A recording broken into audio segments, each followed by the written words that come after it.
उन्होंने लिखा है उसमें कि साहब हम लोग बीजेपी के साथ तैयार जाने को थे,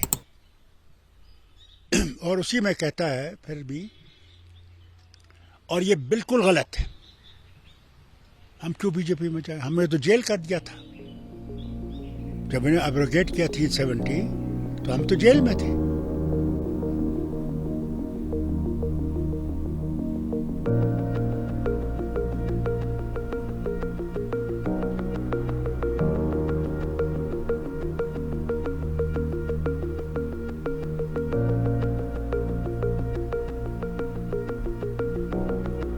But you're saying he would even have helped Delhi abrogate 370. I'm quoting from your book. Not abrogate 370. You're putting it very bluntly, sir. Abrogate 370. Obviously, he was against abrogation of 370. Every Kashmiri was against abrogation of 370. It's just that what he was saying at that point of time is that we could have helped in doing it more smoothly if it had to be done. In other words, he would have found a way of doing it more smoothly, but he would have nonetheless been helping and facilitating. Yeah, in a way, yeah.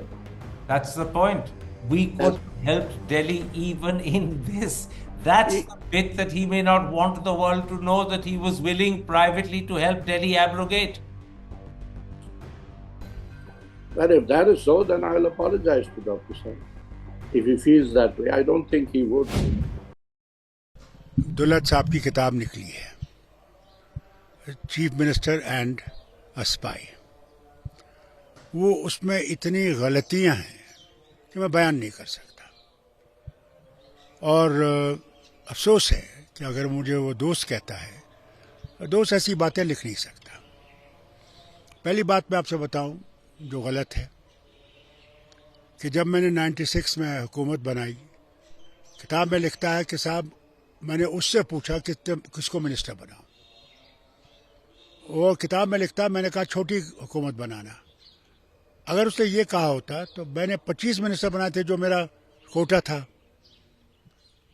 तो वो भी गलत। मैं क्यों पूछूं उससे, हुकूमत तो मैंने चलानी है। बार बार किताब में लिखता है कि मैंने उसको हर चीज़ में कंसल्ट किया है। Chief Minister doesn't consult anybody other than the cabinet. It is a secret meeting between the ministers and the Chief Minister. उन्होंने लिखा है उसमें कि साहब हम लोग बीजेपी के साथ तैयार जाने को थे, और उसी में कहता है फिर भी, और ये बिल्कुल गलत है, हम क्यों बीजेपी में जाए, हमें तो जेल कर दिया था जब इन्हें एब्रोगेट किया 370, तो हम तो जेल में थे। जबकि खुद होम मिनिस्टर ने पार्लियामेंट में कहा मैं आज़ाद हूँ। मेरी बेटी नहीं आती, मुझे कहते कि भाई वो कह रहा है आप आज़ाद हो। तब मैं गया और मीडिया से बात की, और उसी रात को हमें फिर वो PSA लगाया गया। अगर हमने आर्टिकल 370 को बिट्रे करना होता तो फारूक अब्दुल्ला ने असेंबली में 2/3 मेजॉरिटी से इसको पास क्यों किया होता। वो इलेक्शन भी जो हमने लड़ा, ये कहता कि मेरे कहने पर लड़ा, टोटली गलत।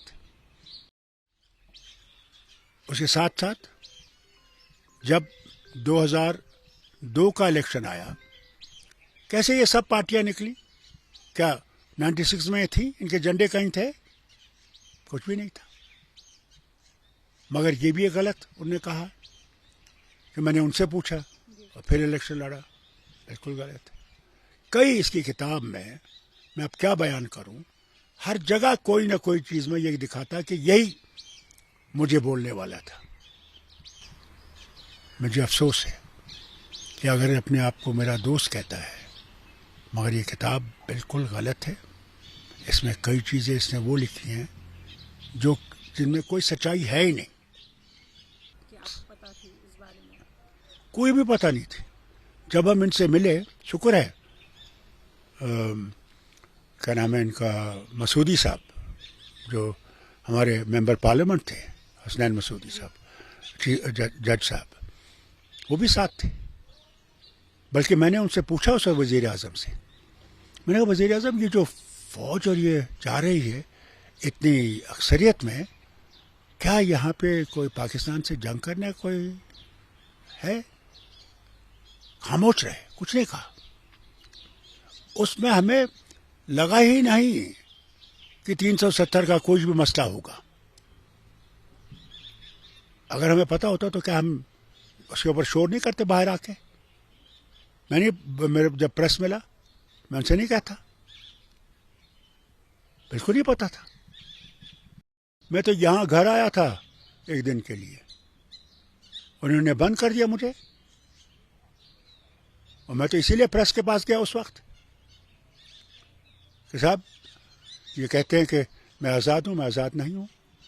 और फिर आपने खुद देखा कि कितने महीने हमें यहाँ इन्होंने मुझे जेल में रखा, यहाँ घर में कैद रखा, और उमर को वहाँ हरि निवास में रखा, सॉलिटरी कन्फाइनमेंट में। तो कहाँ सच्चाई है इसमें? अगर इसमें सच्चाई होती तो फिर हमें बंद क्यों करते? और फिर मैं जो गुपकार वो जो है अलायंस बनाई, उसका मकसद क्या था? कि हम सब इकट्ठे जो हैं इसके खिलाफ खड़े हों, और शुक्र अल्लाह का हम सब खड़े रहे। हाँ, हो सकता है कि एक दो जो चले गए उनका हशर आपने देख लिया, मगर हम लोग खड़े रहे, आज भी खड़े हैं उस अलायंस के साथ। या तो उसको ये किताब बेचने की ज़रूरत थी कि बहुत पैसे मिलेंगे, या ये कि किसी तरीके से बीजेपी को खुश करें। मुझसे नाराज़ हो गए थे जब मुझसे मिलने उन्होंने भेजा था, और उन्हें प्रेस कॉन्फ्रेंस दी थी उसके बाद, तो मुझे भेजा गया, स्पेशल जहाज़ दिया गया। उसके बाद से तो इसका ताल्लुक़ ही उनके साथ उड़ गया है। हो सकता है एक नया ताल्लुक़ बनाना चाहता होगा।